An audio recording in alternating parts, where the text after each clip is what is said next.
रख दो, नहीं पिएंगे। लेकिन कब कब पानी का महत्व होगा, कब उसके प्रति उत्सुकता बढ़ेगी, कब उसको पाने की इच्छा प्रकट होगी? जब प्यास चित्त में हो। महादेव को देखेंगे आप, कैसे देवता हैं? भीगे देव, 24 घंटा भीगे ही रहते हैं। और ये भीगे देव होने का तात्पर्य, वे सदा जल में निमग्न रहते हैं। उससे हम आप सबको यह बात दर्शा रहे हैं, बता रहे हैं कि वे अभी भी प्यासे ही हैं। जल तो केवल भौतिक रूप में हमको दिख रहा है, पर महादेव वास्तव में प्यासे तो मानस जी के हैं, ठाकुर जी के चरित्र सुनने के। अरे कहां तक कहें,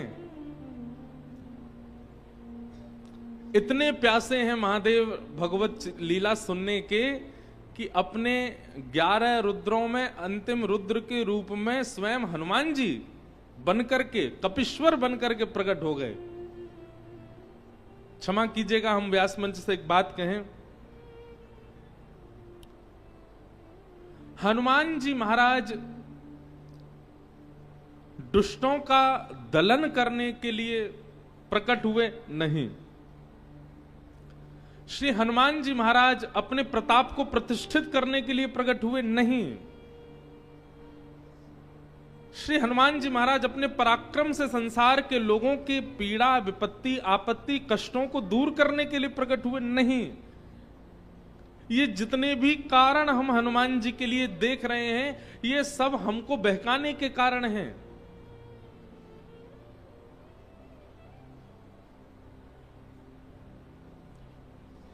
श्रेष्ठ भक्त का एक लक्षण होता है कि वो अपनी भक्ति को, अपने स्वभाव को छुपाता है। हनुमान जी महाराज ने विकट रूप धारण करके, गदा हाथ में लेकर के, बानर के रूप में आकर के, और अपने दुनिया भर के गोस्वामी जी से लिखवा करके प्रसंगों को हम आप सबके मन में ये बात प्रतिष्ठित करवा दी हनुमान जी ने कि वे केवल दुख दलन करने वाले हैं, वे केवल कष्टों को निवारण करने वाले हैं। भूत पिशाच निकट नहीं आवे, महावीर जब नाम सुनावे। ये सब हमको बतला करके हनुमान जी ने अपने मूल रूप को छुपाया है। हनुमान जी का मूल रूप ये सब नहीं है। हनुमान जी का मूल रूप तो प्रभु चरित्र सुनवे को रसिया, राम लखन सीता मन बसिया। ये मूल रूप है हनुमान जी का। लेकिन कहीं मेरी भक्ति को, मेरे प्रेम को नजर ना लग जाए, इसलिए भूत पिशाच निकट नहीं आवे, महावीर जब नाम सुनावे, और आदि आदि भावों से ऐसा प्रतिष्ठित कर दिया कि अनंत बलवंत श्री हनुमान जी महाराज केवल बल के प्रतिनिधि हैं। नहीं,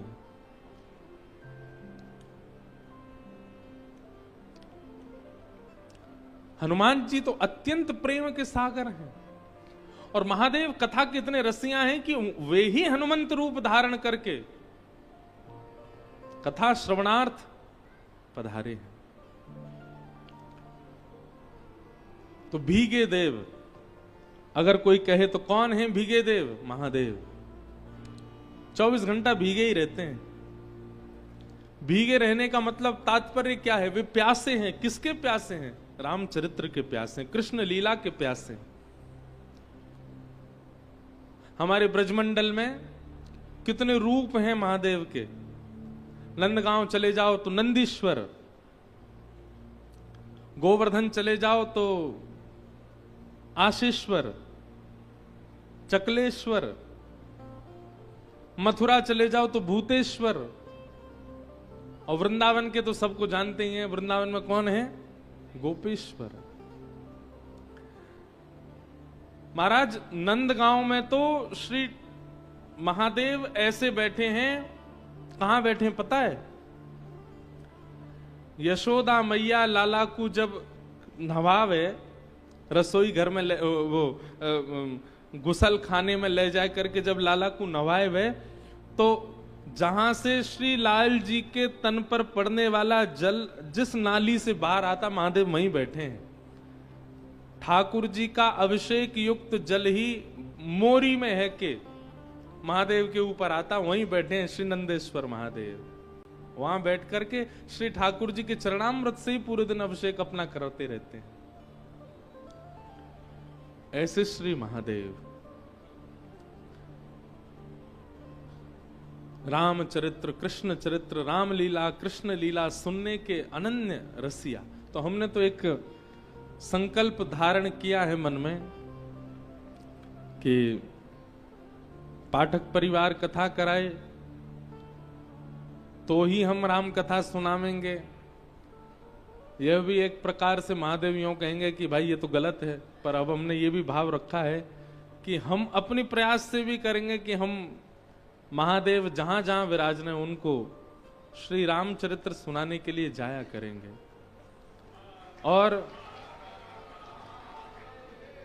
भागवत हम पूरी दुनिया को सुनाएंगे, पर राम कथा केवल महादेव को सुनाएंगे।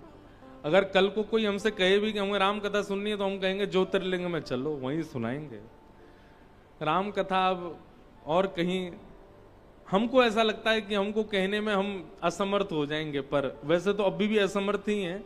पर महादेव, ऐसा हमको बार बार कल से ही प्रतीत हो रहा है कि हम किसी को नहीं सुना रहे हैं, महादेव ही सुन रहे हैं। जिस प्रकार का कथाओं का व्यवस्था होती है, उस व्यवस्था से ही हमारी कथा निकलती है। कई बार यहाँ कई चीजों में अब कूलरों की इतनी आवाज है कि हमको अपनी आवाज ही कम आ रही है, संगीत के स्वर ही बहुत कम सुनाई दे रहे हैं, पर ये मन में भाव आ ही नहीं रहा है कि आपको सुनाना है। मन में यही भाव है कि नहीं, महादेव सुन रहे हैं बैठ के, तो उनको श्रवण करानी है। तो उस भाव से प्रकट हो रही है चर्चा। तो आज से बालकांड का प्रारंभ हम कर रहे हैं। सब जानते हैं अत्यंत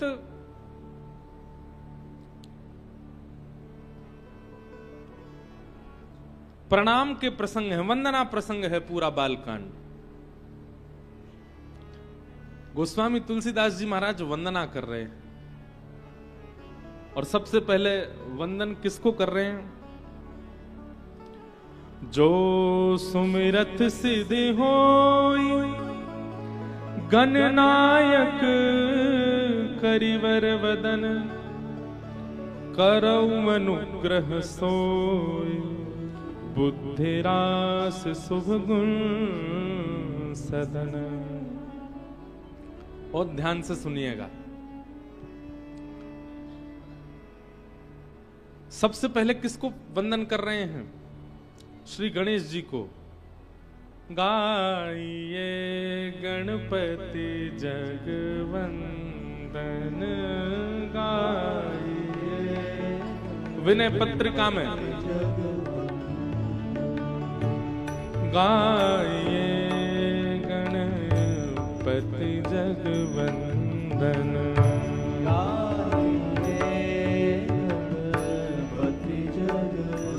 ये एक प्रकार से बहुत सावधानी से सुनिएगा। हम राम कथा गाने में थोड़े पर्सनल हो रहे हैं, और पर्सनल किस भाव से हो रहे हैं कि हम विशेष रूप से हम पहले ही कह रहे हैं कि हम आपके लिए नहीं कह रहे हैं कथा, हम अपने लिए और महादेव के लिए कह रहे हैं। तो एक प्रकार से आज से मानस जी का ये प्रारंभ जो हो रहा है, हम गणेश वंदना अपने लिए कर रहे हैं कि हमारी मानस जी की इस यात्रा में कोई विघ्न ना आए। हे गणपति जी, हमारी रक्षा करना, हमारे भाव को सुदृढ़ करना। विनय पत्रिका का सबसे पहला पद गोस्वामी तुलसीदास जी महाराज गा रहे हैं। गाइए गणपति जगवंदन, गाइए गणपति जगवंदन, शंकर सुवन भवानी नंदन, शंकर सुवन भवानी नंदन, शंकर सुवन भवानी नंदन, शंकर सुवन भवानी नंदन, गाइए गणपति जगवंदन,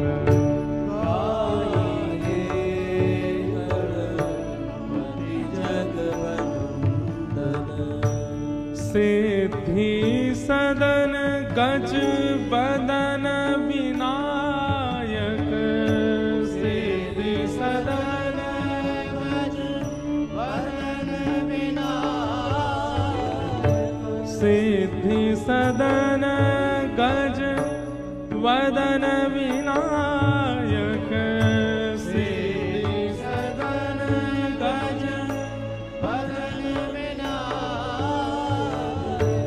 कृपा सिंधु सुंदर सबलायक,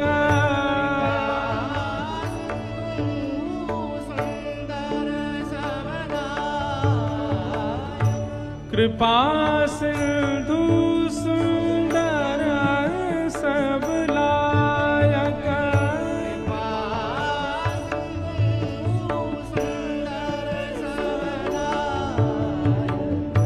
गाइए गणपति जगवंदन, गाइए गणपति जगवंदन,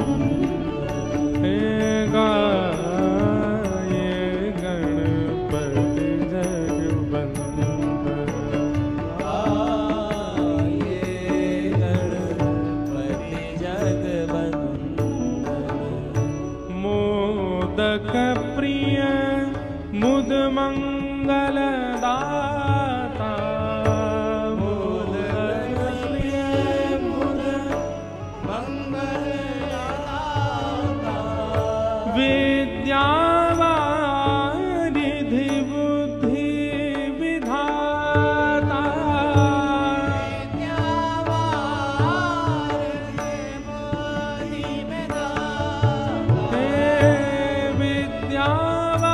विद्यावारिधि बुद्धि विधाता,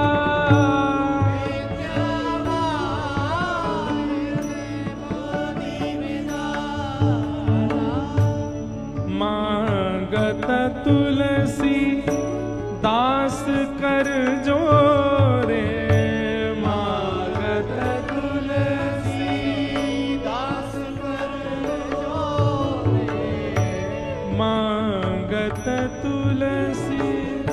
ये अंतिम पंक्ति सबको गानी है, ये भाव हमारा भी होना चाहिए जो गोस्वामी जी मांग रहे हैं। मांगत तुलसी दास कर जोरे, मांगत तुलसी दास कर जोरे, बसहि राम सिय मानस मोरे, बसहि राम सिय मानस मोरे, बसहि राम सिय मानस मोरे, बसहि राम सिय मानस मोरे, गाइए गणपति जगवंदन, गाइए गणपति जगवंदन, गाइए गणपति जगवंदन, गाइए गणपति जगवंदन, जो सुमिरत सिद्ध होई गणनायक कविवर बदन, करो अनुग्रह सोई बुद्धि रास शुभ गुण सदन। गोस्वामी तुलसीदास जी महाराज गणपति वंदना कर रहे हैं। पहले सबसे पहला प्रणाम गणेश जी को कर रहे हैं। और जब संस्कृत का मंगलाचरण किया तो वहां पर भी वर्णानाम अर्थ संगानाम रसानाम छंद सामपि मंगलानाम च कर्तारौ वंदे वाणी विनायको। दो लोगों को वंदन किया है। सब लोग इधर देखो, सावधानी से सुनो। वाणी विनायको, हमारे जीवन को श्रेष्ठ बनाने में इन दो की ही सहायता चाहिए। पहली तो वाणी, वाणी यानी कि सरस्वती, वाणी की अधिष्ठात्री, और दूसरी विनायक, विनायक यानी कि गणपति। किसी व्यक्ति के पास ज्ञान अति सुंदर हो, शब्द भी बहुत अच्छे हों, बोलना भी बढ़िया जानता हो, स्वर भी बहुत अच्छा हो, स्वरूप भी बहुत अच्छा, सब कुछ अच्छा है, लेकिन मंगल करता गणेश जी यदि उसके पास नहीं है, तो ज्ञान रावण के पास भी था, शब्दों का बोध रावण को भी था, सुंदर सुंदर प्रस्तुति बना करके महादेव को रिझाने की सामर्थ्य रावण रखता था, लेकिन निश्चित ही रावण के पास श्री गणेश जी नहीं है। और ऐसा मुझे कभी कभी लगता है कि रावण महादेव को प्रणाम करता था, तो महादेव के बगल में बैठे हुए गणेश जी को देख करके रावण सोचता होगा, मैं महादेव का शिष्य हूं, आप महादेव के पुत्र हो, और पुत्र गुरु का, पुत्र और गुरु का शिष्य एक प्रकार से भाई भाई के समान होते हैं, तो भाई का नाता रखने के कारण कभी सम्मान बुद्धि शायद रावण के चित्त में प्रकट हुई नहीं गणेश जी के प्रति, इसीलिए उसका अनित हुआ।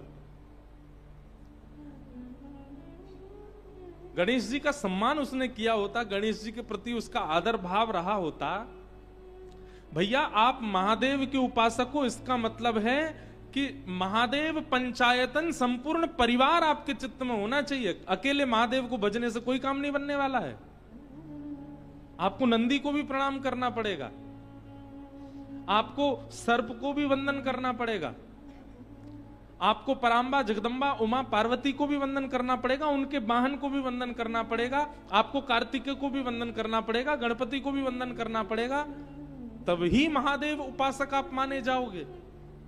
हमें ऐसा लगता है रावण के नाश का कारण, नहीं तो लोगों के मन में संशय नहीं होगा कि महादेव की उपासना करी फिर भी रावण की ऐसी मति, महादेव की उपासना करी फिर भी रावण की ऐसी गति। उसने अकेले महादेव को पूजा, संपूर्ण पंचायतन परिवार को उसने वंदन नहीं किया, इसलिए महादेव की ऐसी गति हुई, इसलिए रावण की ऐसी गति हुई। लेकिन एक बात याद रखिएगा, राजा को बाद में प्रसन्न करो, मंत्री, महामंत्री, सेनापति और द्वारपाल ये यदि पहले प्रसन्न हो गए तो राजा का प्रसन्न होना ना होना चलेगा, लेकिन मंत्री, महामंत्री, सेनापति और द्वारपाल यदि आपसे प्रसन्न हैं तो आपके सारे काम बन जाएंगे। अब देखो यहां रामेश्वर मंदिर में भले ही आप महादेव के कितने भी बड़े उपासक हो, भले ही आप काशी विश्वनाथ से आए हो, स्वयं बनारस से ही आए हो, इसका मतलब है कि महादेव से आपका सीधा संबंध है, लेकिन यहां के पुजारियों से आपका कोई संबंध नहीं, मंदिर के अधिकारियों से आपके 36 के आंकड़े हो गए। क्यों? आप हिंदी बोलते हो, वो तमिल बोलते हैं, वो किड़बिड़ किड़बिड़ करते हैं और आप हिंदी में बोलते हो अरे दर्शन करा दो हमको। द्वारपाल जो हैं उन्होंने पहले दिन आपको रोका और आप हठपूर्वक अंदर चले गए, उसकी नजर में चढ़ गए, तो महादेव आपसे कितने भी प्रसन्न हो, द्वारपाल प्रसन्न नहीं है, पुजारी प्रसन्न नहीं है, मंदिर के अधिकारी प्रसन्न नहीं है, तो महादेव कितने प्रसन्न हो, दर्शन नहीं होगा आपको। इसलिए महादेव भले ही अप्रसन्न हो, लेकिन महादेव के समीप रहने वाले सब आपसे प्रसन्न हो जाएं तो महादेव को प्रसन्न होना पड़ेगा। ठीक वैसे ही महादेव से पहले गणपति पूजो। 2 दिन हो गए हमको अभी तक रामेश्वर भगवान के दर्शन ही नहीं हुए, तो हमने आज पहले ही गणेश जी की वंदना करी है कि गणेश जी प्रसन्न हो जाएं। अभी पार्वती जी को भी प्रसन्न करेंगे, उसके बाद कार्तिकेय भगवान को भी नेक रिझाएंगे, राम जी को वंदन करेंगे, तो महादेव को कपाट खोलने पड़ेंगे, अपने आप सारी व्यवस्था करके हमको बुलाना पड़ेगा। वंदे वाणी विनायको, सबसे पहले सरस्वती और गणपति इन दोनों को वंदन किया। सरस्वती मात्र जीवन में आ जाए, मतलब ज्ञान आ जाए, और गणपति ना आवे। गणपति का मतलब क्या है? विवेक, सही और गलत की पहचान। ये कौन कराता है? ये गणेश जी कराते हैं। और जिस पर गणेश की कृपा नहीं है वो विवेक शून्य हो जाता है। इसलिए पहले गणपति वंदन किया, जिनके स्मरण से सभी कार्य सिद्ध होते हैं। अच्छा, एक बात बताएं, भागवत जी की एक बड़ी सुंदर कथा है। जब समुद्र मंथन हो रहा था, बहुत ध्यान से सुनिएगा, जब समुद्र मंथन, हमारे सौरभ भैया रोज हमको, जब हम आते हैं तो हमको नेक छेड़ देते हैं, बोले महाराज जी वृंदावन का भी कुछ रस सुनाओ। अब हमारी ऐसी भाव है कि हम राम कथा हमको साल में एक बार गाने को मिलती है, तो हमको यूं लगती है हम पूरा समय राम जी को ही दे दें। ठाकुर जी की लीला तो हम गाती रहते हैं दुनिया में, पर क्योंकि रामेश्वर भगवान के चरणों में बैठे हैं, यही रामेश्वर हमारे यहाँ गोपेश्वर बन के बैठे हैं, तो कहीं ना कहीं हो ना हो कृष्ण लीला प्रकट हो ही जाएगी। हम करेंगे नहीं, अपने आप हो जाएगी। तो इसलिए बिल्कुल वो निश्चिंत होके बैठे, हम कुछ ना कुछ सुना देंगे वृंदावन। गणेश जी की बात सुनकर के ठाकुर जी बड़े प्रसन्न हो गए, बोले ऐसी बात नहीं है, और आपकी वंदना कर रहे हैं, आप तो केवल स्वीकृति प्रदान कर दो कि कार्य मंगल होगा, बाकी सब मैं संभाल लूंगा। एक प्रकार से जब आप गणेश वंदना करते हैं तो गणेश वंदना से गणेश जी ठाकुर जी से प्रार्थना करते हैं कि इसने मेरी वंदना की है किसी कार्य की सिद्धि के लिए, और उस कार्य को संभालने के लिए ठाकुर जी ही गणेश जी की बात मान करके जाते हैं। ऐसा भाव भागवत जी की कथा से कहीं ना कहीं प्रस्तुत होता है। तो भगवान ने कहा आप तो हामी भर दो कि आपका कार्य मंगल होगा। गणेश जी बोले पर ये संभलेगा कैसे समुद्र मंथन? भगवान बोले आप बस हामी भरो, हम संभाल लेंगे। गणेश जी ने जाकर के सब देवताओं को दर्शन दिया, बोले कि आप बिल्कुल निश्चिंत हो जाइए, आपका कार्य मंगल होगा। और इतने में ही क्या हुआ, गणेश जी के कहते ही भगवान श्रीमन नारायण ने कच्छप रूप धारण किया, कछुआ बने, और समुद्र के भीतर प्रवेश करके मंदिराचल पर्वत को अपने पीठ पर धारण कर लिया। और जैसे समुद्र मंथन हुआ तो रत्न प्रकट होने लगे। देवताओं को लगा कि गणेश जी की कृपा से सब मंगल हुआ, परंतु वास्तव में यह है कि गणेश जी की स्वीकृति यदि हो जाए तो आदिदेव नारायण लग जाते हैं उस कार्य की सिद्धि में। इसलिए गणेश वंदना अति आवश्यक है, क्योंकि श्री गणेश जी ठाकुर जी को बड़े प्रिय हैं। यदि वो किसी कार्य से प्रसन्न है तो वो कार्य सफल होगा ही होगा, क्योंकि स्वयं ठाकुर जी फिर उस कार्य को संभालने के लिए जाते। तो गोस्वामी जी ने गणेश वंदना की। आज वंदना प्रसंगी है, कितनी वंदना कर रहे हैं देखो। गोस्वामी जी के इन भावों को प्रणाम करने का मन होता है। गणेश जी की वंदना के बाद किसको वंदन कर रहे हैं?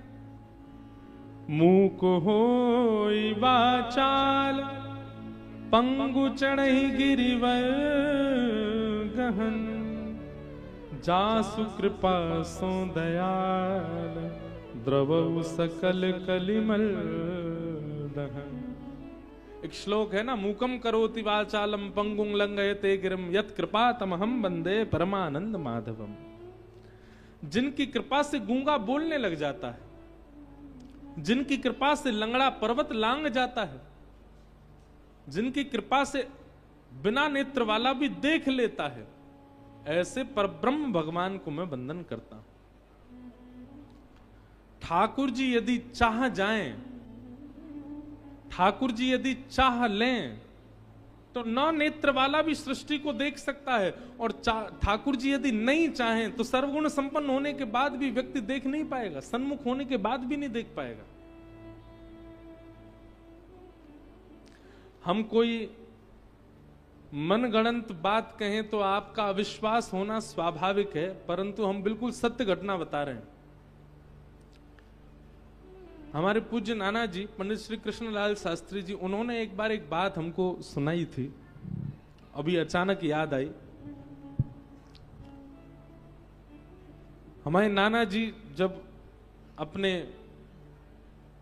समय में थे युवावस्था में थे,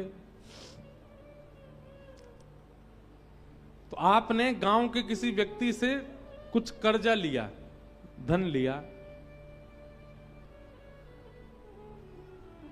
धीमे धीमे वो कर्जा चुका भी दिया, परंतु जिस व्यक्ति से कर्जा लिया उसके चित्त में लोभ आ गया। उसके मन में आया कि कोई लिखा पढ़ी तो है नहीं, कहीं लिखा तो है नहीं कि इन्होंने इतना मांगा, इन्होंने इतना वापस कर दिया, इनसे और मांग लिए जाएं। उस व्यक्ति ने पूरे नगर में ऐसा हल्ला कर दिया कि इन्होंने अभी तक मेरा पैसा वापस लौटाया नहीं है, और मैं हठपूर्वक, मैं जबरदस्ती, मैं कैसे भी करके इस तिथि तक इन्होंने पैसा नहीं दिया तो मैं इनसे हठपूर्वक ले लूंगा। नाना जी सबको बोले भैया मैंने दे दिया है, वो बात हमसे गलती हो गई, हमने कहीं लिखा पढ़ी नहीं करी है। नाना जी के द्वारा सुनाई गई घटना बता रहे हैं आपको। उस व्यक्ति ने खुले बाजार में नाना जी को कहा कि कल अगर तुमने हमको पैसा नहीं दिया तो हम पुलिस लेके आएंगे और तुमको गिरफ्तार करवा देंगे। हमारे घर में, नाना जी के घर में सब लोग बड़े विचलित हो गए, बोले अब क्या करें, ये तो कल आ जाएगा, और हटीला व्यक्ति आ ही जाएगा।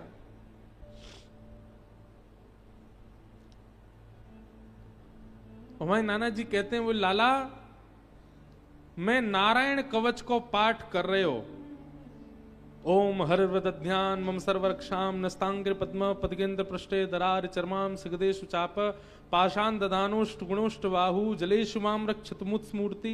इतना सुंदर है नारायण कवच।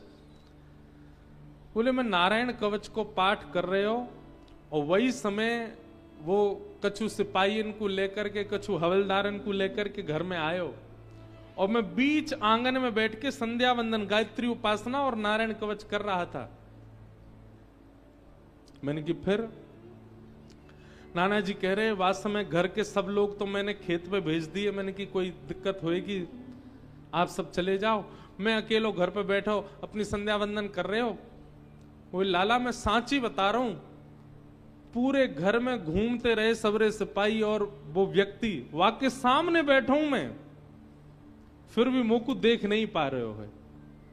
वाकु यूं लग रही है कि ये कृष्णलाल जी गए कहां। बोले जबकि मैं सामने बैठा हूं और मैं नारायण कवच को पाठ करते करते मन में विचार कर रहा हूं कि ये पूरे कमरान में खोज खोज के देख रहा हो, छत पे जाके देख रहा हो, नीचे मैं तो यहीं बैठा हूं, ये मुंह को उठा काहे को नहीं रहे, और आपस में सब चर्चा कर रहे हैं, ये कृष्णलाल कहां चलोगे हो, ये कृष्णलाल कहां चलोगे हो। और बोले मैं बीच में बैठ के सबको देख रहा हूं।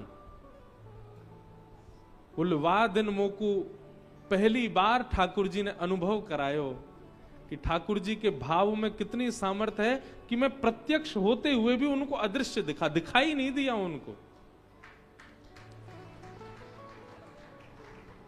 नाना जी बोले वादना के बाद मैंने ठाकुर जी को कभी प्रणाम करके बस एक ही बात कही है, ठाकुर जी मेरे काजे आपको इतना श्रम करने की आवश्यकता नहीं है। अब जीवन में जो भी घटना घटेगी हम सब स्वीकार करेंगे, हमें विश्वास हो गया कि आप संग ही हो। ऐसा अनुभव नाना जी को हुआ अपने युवावस्था में, और इसी कथा को सुना करके हमको नारायण कवच याद कराया नाना जी ने, इसको याद कर लो, इसमें बड़ी सामर्थ्य है। पर एक बात कही कि कभी भी दुराग्रह मत करना ठाकुर जी से, कि जबरदस्ती कोई छोटे मोटे काम नहीं बन रहे और तुम नारायण कवच का पाठ करके ठाकुर जी से कहो कि हमारा एक काम बनाओ, ऐसा कभी मत करना। तो ठाकुर जी अगर चाह जाएं तो सब संभव है। वे चाह जाएं तो गूंगा बोल जाएगा, वे चाह लें तो नेत्रहीन देख लेगा, वे चाह जाएं तो लंगड़ा पर्वत लांग जाएगा। हमारे पास दो दो नेत्र हैं, फिर भी हम ठाकुर जी के उस रूप का अनुभव नहीं कर पाते जिस रूप का अनुभव श्री सूरदास जी महाराज करते हैं। उनके तो नेत्र नहीं है, फिर भी उस रूप का अनुभव वे कर लेते हैं।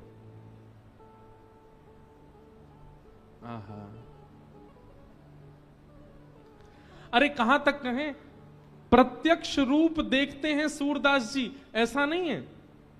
कलिकाल में होते हुए भी श्री सूरदास जी महाराज द्वापर की लीलाओं का दर्शन कर लेते हैं, और उन लीलाओं का दर्शन करते हैं जिन लीलाओं को किसी ने लिखा नहीं है।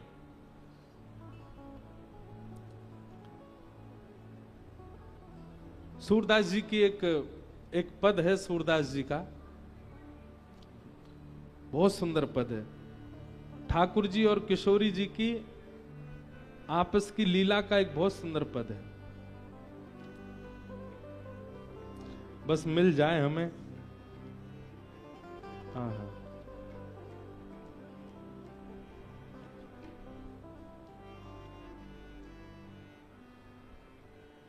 कोई और राग लो।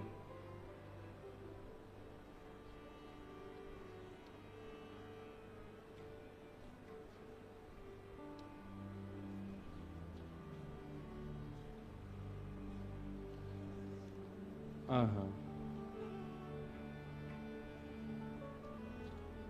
श्री किशोरी जी और ठाकुर जी आपस में एक दूसरे के संग मिल रहे हैं, लीला कर रहे हैं। वाको वर्णन श्री सूरदास जी महाराज अपनी सुंदर वाणी में कर रहे हैं। अब हमको पहले से तो मिलते नहीं पद, अचानक याद आते हैं कोई भाव, तो फिर ढूंढने पर वो प्रकट ही नहीं होते सामने। हाँ हाँ,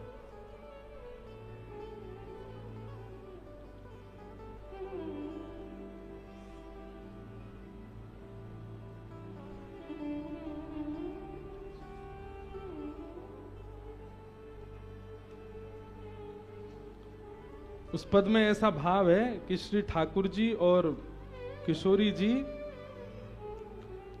यमुना तट पर ऐसी लीला कर रहे। उस लीला का वर्णन किसी ने नहीं किया, पर सूरदास जी को वो लीला दिख रही है।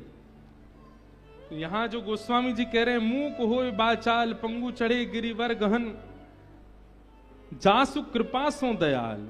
जिनकी कृपा से ये सब होता है, वो कृपा का प्रत्यक्ष दर्शन करने को मिलता है। कहां? श्री सूरदास जी के लिए।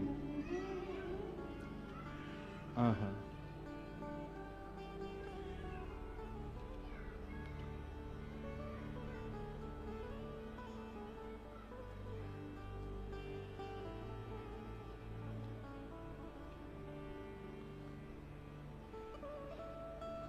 न कीर्तन करो तो शायद मिल जाए हमको पद। आज गा के ही मानेंगे। श्री राम जय राम जय जय राम, श्री राम जय राम जय राम, श्री राम जय राम जय जय राम, श्री राम जय राम जय जय राम, श्री राम जय राम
गानों हैं या हमारे मिले कोई नहीं।